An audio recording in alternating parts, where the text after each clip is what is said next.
joining us today for our Wake Up with Wasatch webinar. We're excited to have you and excited to present on this topic. Today, Rich McDonald, our clinical director, is going to be talking about attachment theory and addiction, which will be super interesting, I think. Rich is our clinical director. Like I said, he brings over 25 years of experience, of leadership experience to the team. So he is great, and he's going to give an awesome presentation. Just a couple things before we start. We will be taking questions at the end. So you can ask questions anytime, and we'll save them to the end. The way that you do that is by going into your control panel, your GoToWebinar control panel, and then you just hit the orange arrow and it'll give you a bunch of sections, and you go to the question section and you hit the little arrow and it'll drop down and you can type in your question there. That sends it directly to us, and we will make sure they get answered by Rich at the end of his presentation. So please feel free to ask us anything you're interested in regarding the presentation. And then we do have a couple handouts, which you'll find in the control panel as well. So if you go to the handout section and you click the little drop down arrow, you'll find Rich's presentation deck, which you can download. And then you'll also find our an overview of our program and an admissions process overview. So you can download both of those PDF documents and learn more about our treatment program and admissions process. So I'm going to go ahead and throw it over to Rich to kick it off. Hey, thank you, Kayla. Good morning, everybody. Thanks for taking time out of your busy schedules to join us. And yeah, we'll jump right in. So attachment theory is something I've always been interested in, and I think it really applies well to addiction treatment as a whole. So just to kind of get started, and many of you may know kind of the basics around attachment theory, but so parents and infants are both wired biologically to forge, close emotional bonds with each other. So the attachments that we form as children often or have a direct correlation with our ability or our healthy attachments as adults.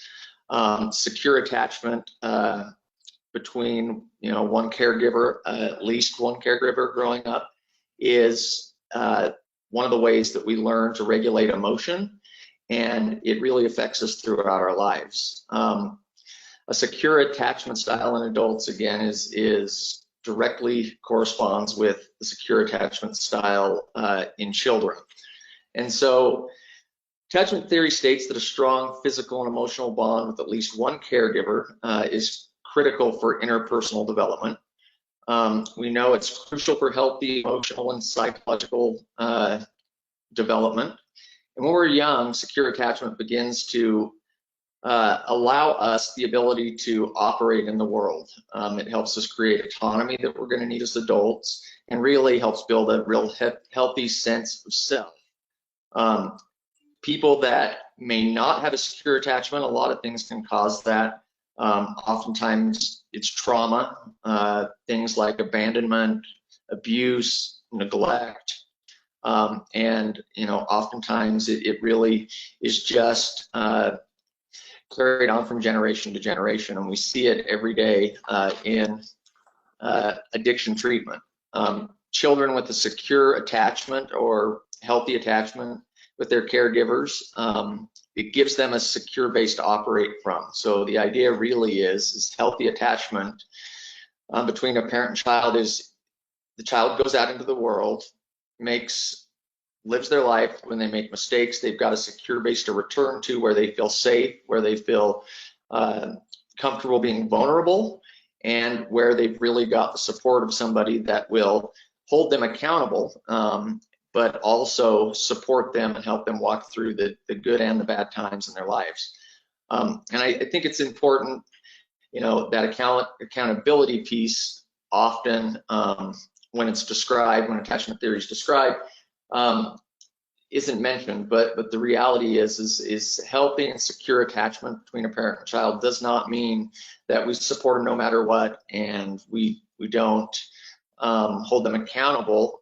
In fact, it's the opposite. Healthy attachment is teaching our children or those we're caring for to take accountability for mistakes and really how life works in general, right? Like there's consequences, good and bad, to any of the actions that we take.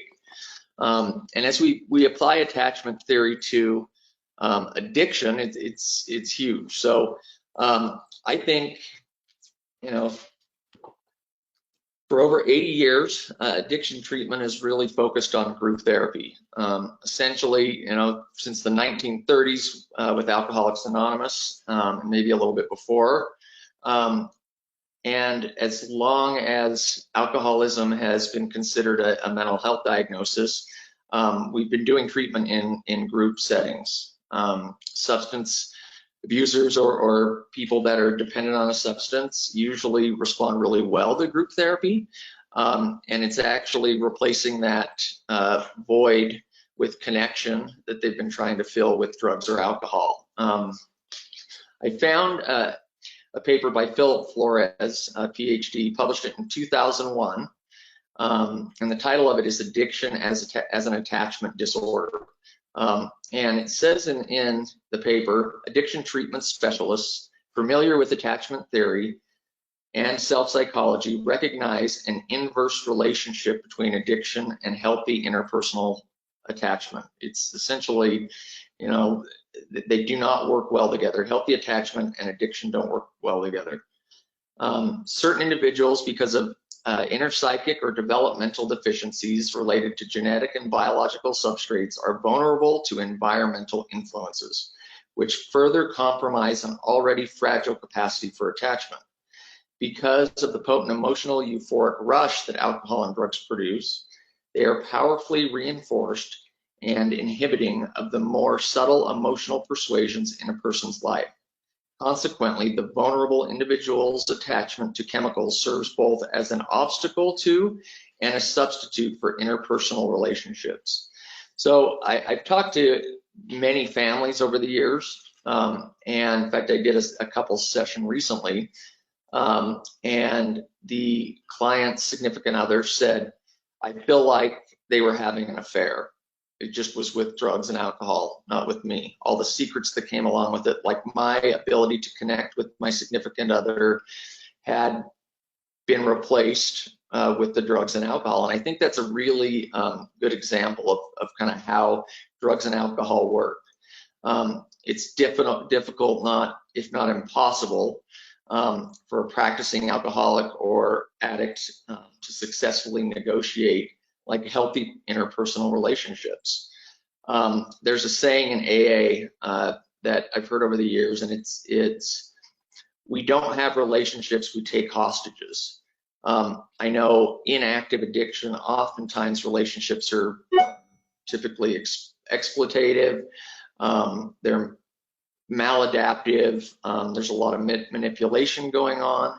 And what happens with the drugs and alcohol, when people have trouble navigating interpersonal relationships and having real deep connection with other people, that alcohol or drugs allows them the ability to connect on some level.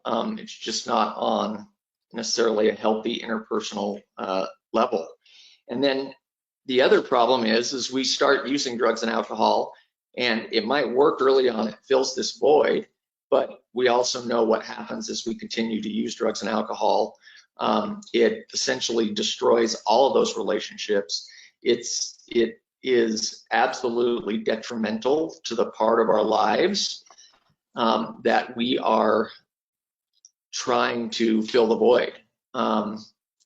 You know, without healthy attachment, there's no safety, trust, and there's really the real meaning that many people, or I think almost everybody, gets from the connections we have in our lives is compromised totally. So what does healthy and unhealthy attachment look like? You know, unhealthy attachment presents in lots of different ways. An attachment disorder is induced by a person's misguided attempt to fix or overcome deficits that they have in their interpersonal relationships. You know, some of the signs of unhealthy attachment is requiring constant reassurance.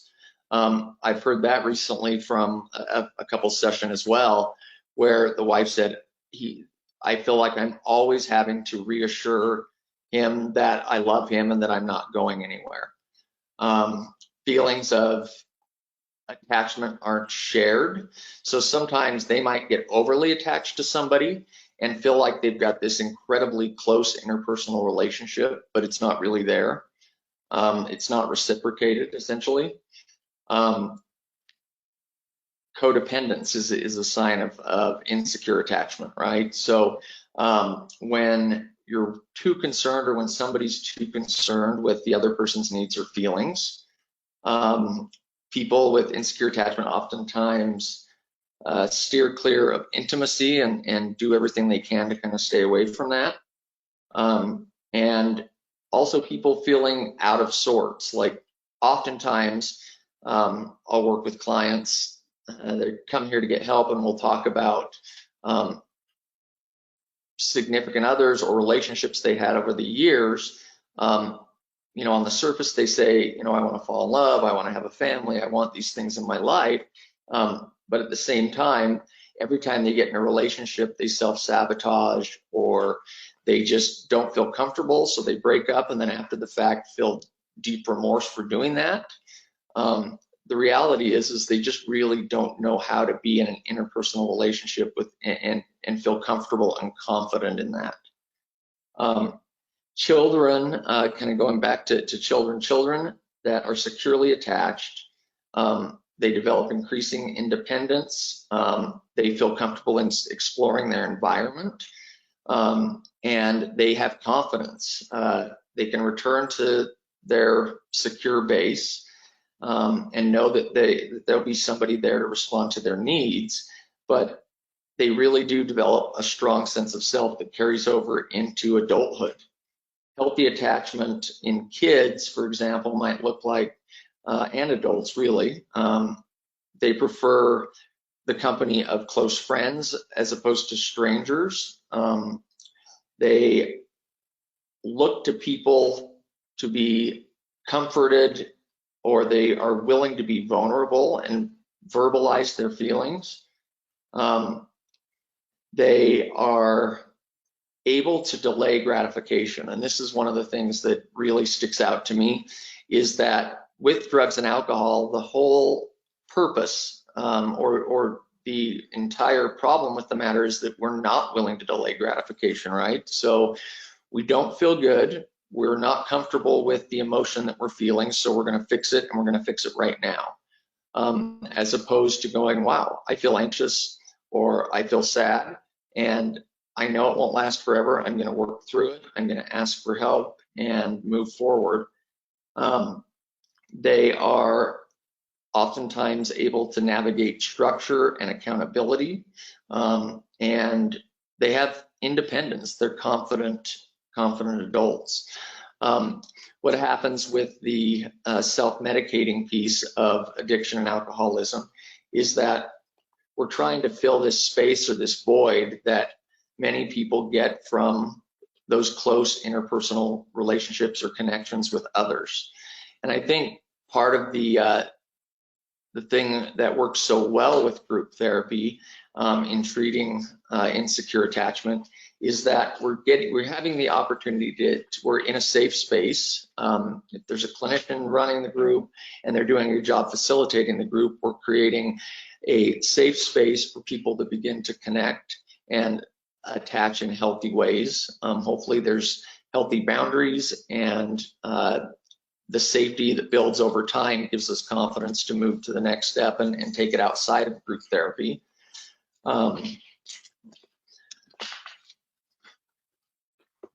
So what do we do to treat insecure attachment? So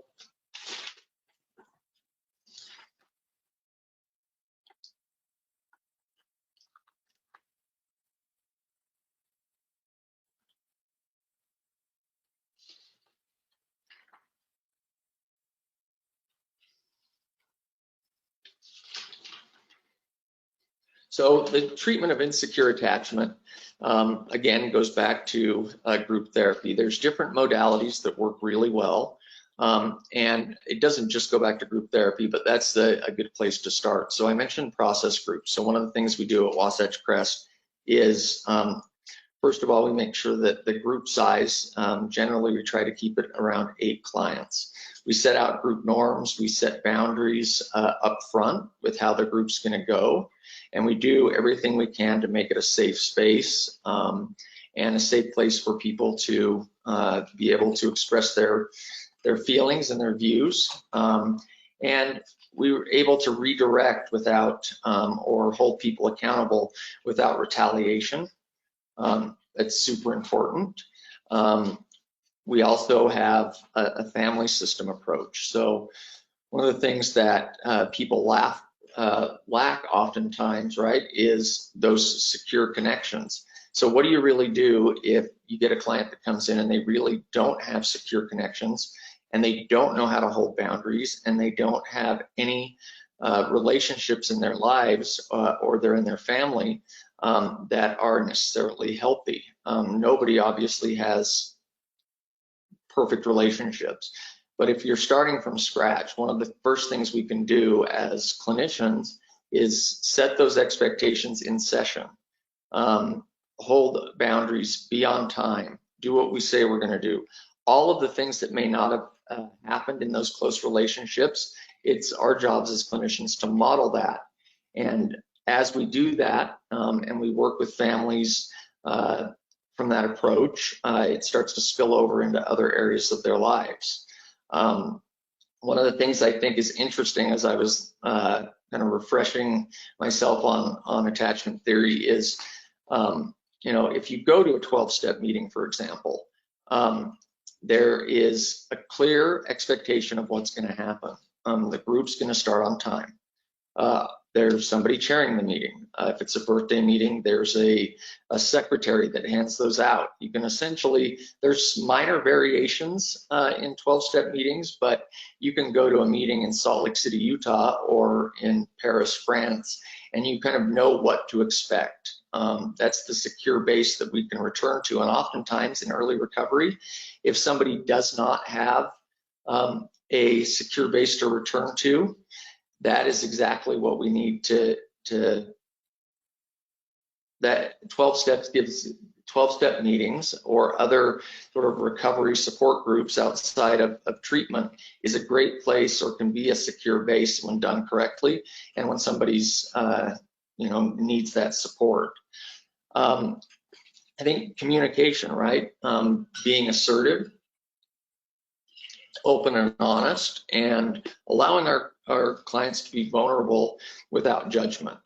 That goes to the group therapy piece as well. Oftentimes clients will come into treatment and early on in group, they're quiet, or inversely, they monopolize the group. And it's our job to kind of rein them in or pull them back. But when they make a comment that another client doesn't like, being able to have a safe space for them to express that, and then understand that by the time the group's done, it's settled down and they were able to be themselves and be vulnerable with somebody else and leave the group without you know, fear of retaliation. And I also believe that that's why a therapeutic community works so well. You know, I tell people all the time, we'll often have clients that come in and they have had experiences in 12-step and they come into group, or they have had experiences in being incarcerated.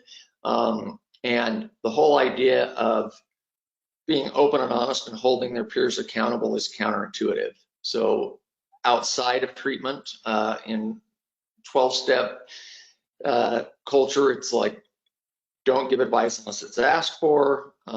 You know, what somebody else thinks is none of your business. Keep your side of the street clean. That's not, you know, that's not anything to do with you, and you take care of yourself first.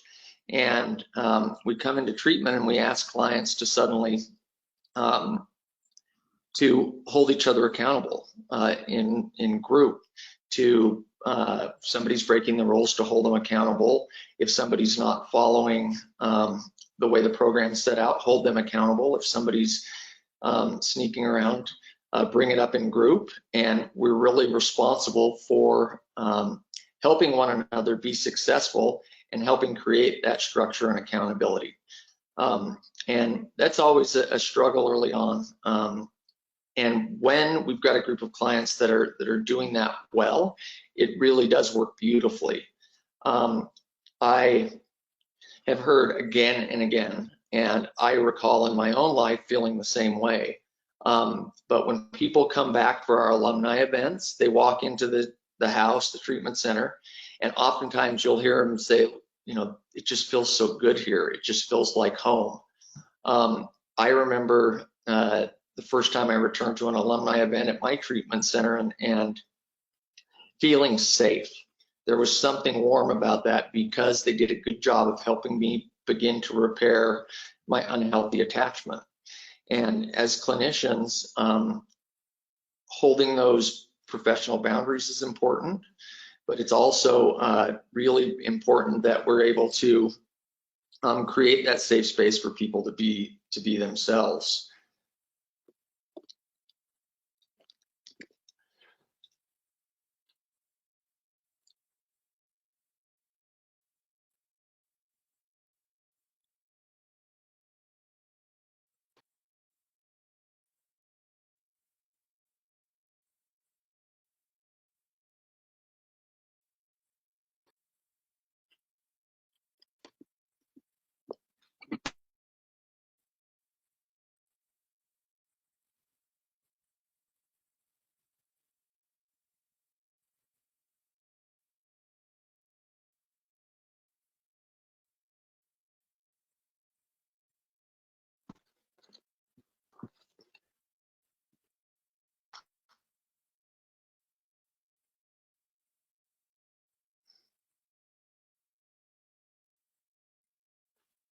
You guys there? Sorry, Kayla.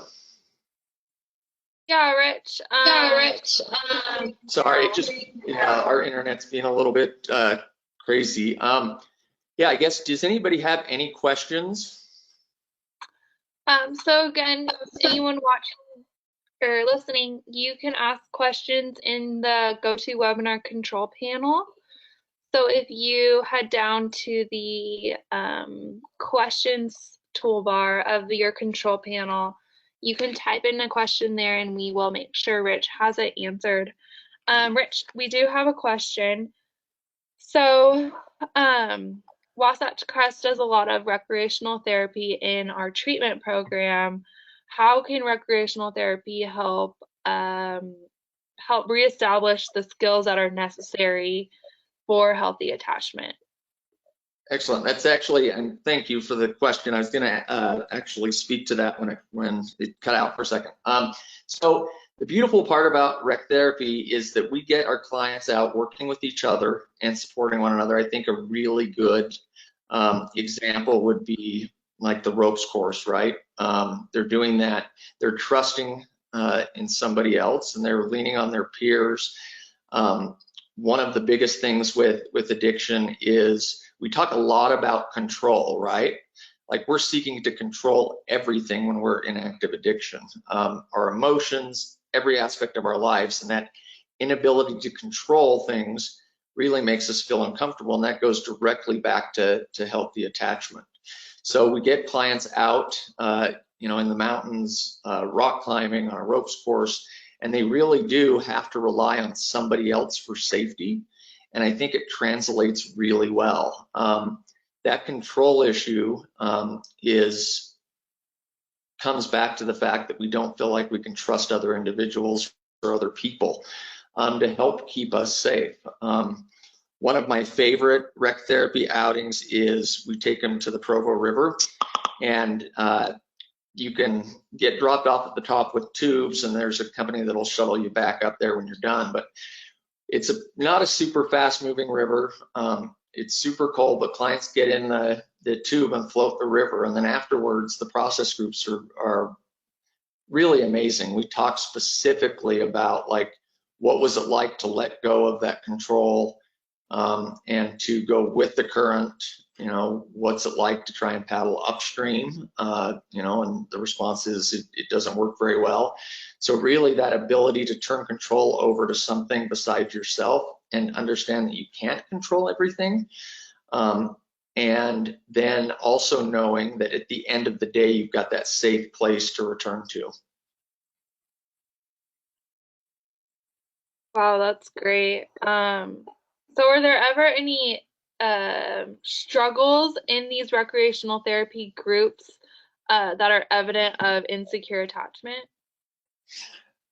I think oftentimes it's things like they're fearful that the person that is helping keep them safe, so whether it's somebody that's belaying them or if it's a trust fall, something that Adeline does, our rec therapist does a lot. I think really it comes back to that inability to trust anything outside of yourself. And when somebody gets there, it's really talking them through it. The interesting thing about attachment and rebuilding that is that it's every time that we allow ourselves to trust somebody else and we walk through that, it gets a little bit easier. So people, when Adeline does the trust fall, usually each client will end up doing it a couple times. First time, the clients that I see that are really fearful about it, by the time they've done it once and they do it a second time, it becomes a little bit easier. And really, that also speaks to the fact that we talk to clients in early recovery in particular about making sure they know who they're surrounding themselves with, right? People that are healthy and want the best for them is really important, because as they understand and they have experiences moving forward, it starts with trusting the therapist and the staff and all the people in treatment. And then as they leave treatment, those friends that they can really lean on and trust, it begins to spill over into other relationships and other areas of their life. Yeah, that makes a lot of sense. One more question, Rich. Okay. So you talked a little bit about how coming back to a treatment center felt really good, and after you'd graduated. Can you talk a little bit about how alumni programs are important in continuing to reestablish healthy attachment? Sure.